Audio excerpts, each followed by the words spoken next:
Si Renz, no? Isa lang pong private individual na nagsimulang sumama sa mga ganitong pagkilos nang ako po'y nakita ko po ng aking dalawang mata kung gano'n na po tayo winawalang hiya ng ating gobyerno, no? Yung ating budget para sa mga may hirap, para sa mga services na dapat tayo ay tumatamasa, alam natin kung saan lang napupunta. Sa bulsa ng iilan nating mga politiko na hindi na nakontento sa kanilang malalaking sahod, kundi mas minababuti pa nilang magnakaw at ipagkait sa mga maliliit na mamamayang Pilipino ang mga serbisyong medikal, no, serbisyong transportasyon. Ayun yung mga hinanain na araw-araw natin nararanasan. Dito lang sa EDSA, no, nakikita natin kung gaano na lang kasanay ang kapwa natin Pilipino sa araw-araw na traffic, no? Sa araw-araw na pakikipagsiksikan sa MRT. So, kaya po ako nandito ngayon, isa rin po ako sa nakararanas ng ganyang pahirap. Hindi naman po mahirap ang Pilipinas, mga kababayan. Alam naman po natin yan, no? Mayaman po ang Pilipinas sa mga resources compare sa mga kapitbahay nating bansa. Pero bakit para bang tayo'y naiiwanan na? So ano ba yung pinaka-objective natin kung bakit tayo nagtipon-tipon dito? Wakasan ng korupsyon. Siguro ngayon na yung panahon, mga kapwa ko Pilipino, para magsalita tayo sa harap-harapang pagnanakaw ng ating mga government officials sa pera ng taong bayan. So wala na tayong pag-asa. Matagal na. Kaya tayo, humihiling tayo sa liderato ng AFP na sumama sa atin sa laban na ito. Sila na lang po yung ating pag-asa, ang ating kapulisan, ang ating AFP. Nakikiusap po tayo sa kanila na sana naman ngayon wala tayong kakampihan kundi yung konstitusyon natin, kundi yung taong bayan. Taong bayan naman po para po kay General Romeo Browner. Sir, humihiling po kami sa inyo ng mapayapa. Huwag na po nating hintayin yung September 21 na mangyari. Na alam naman po natin na hindi natin alam ang mangyayari kung anong emosyon ng kabataan, ng kada individual sa galit nila sa gobyerno. So ito po, kaya po tayo nandito para mapigilan po kung ano man yung pwedeng mangyari sa September 21. Kaya po hinihiling natin na sana naman mas aksyonan ng ating mga men in uniform na kumampi sa taong bayan at panagutin kung sino man ang nagwawalang iya sa pera ng taong bayan.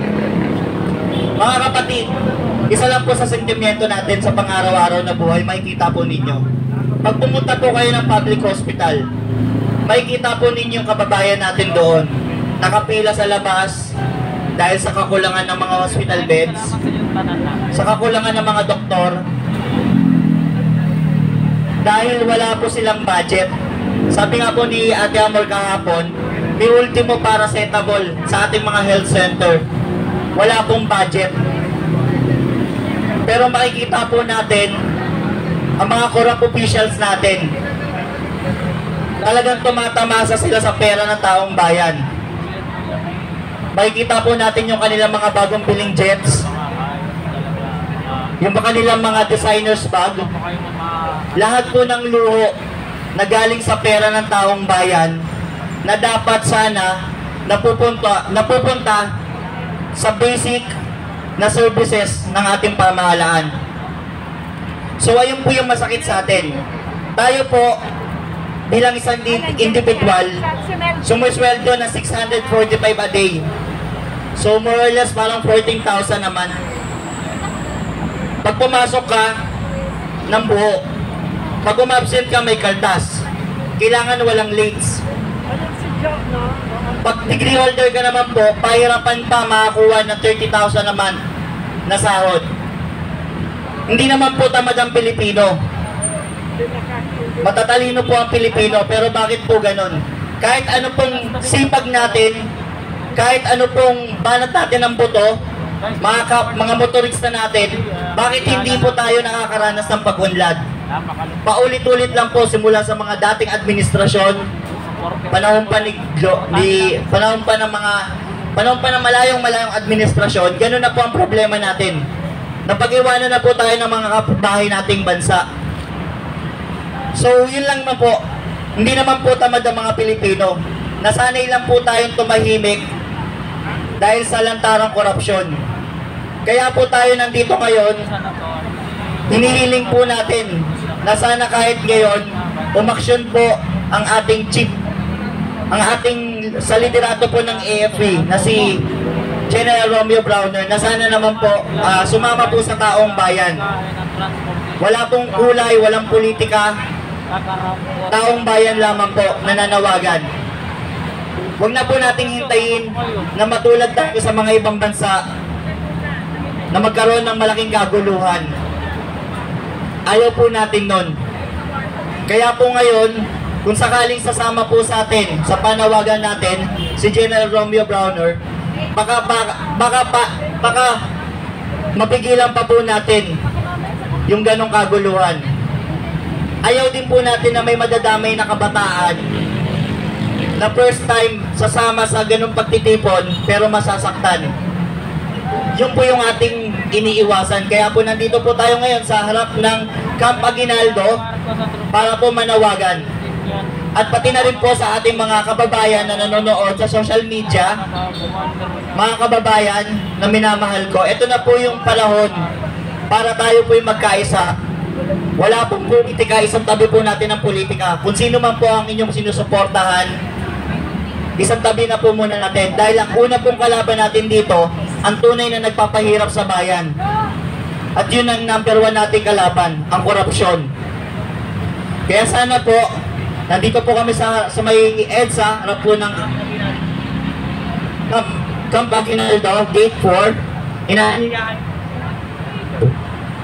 Inaanyayahan po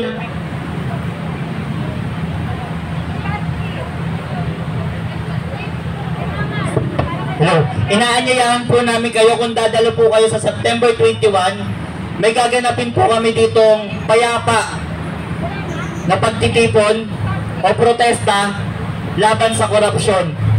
Sana po makapunta po kayo dito, makadalo po kayo para na lang po sa inyong kaligtasan. Maraming salamat po.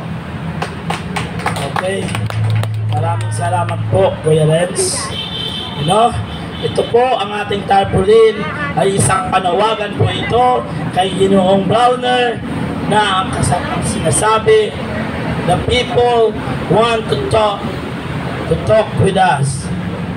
So gusto po natin marinig ang kanyang panig tungkol sa nangyayari sa ating bansa ngayon.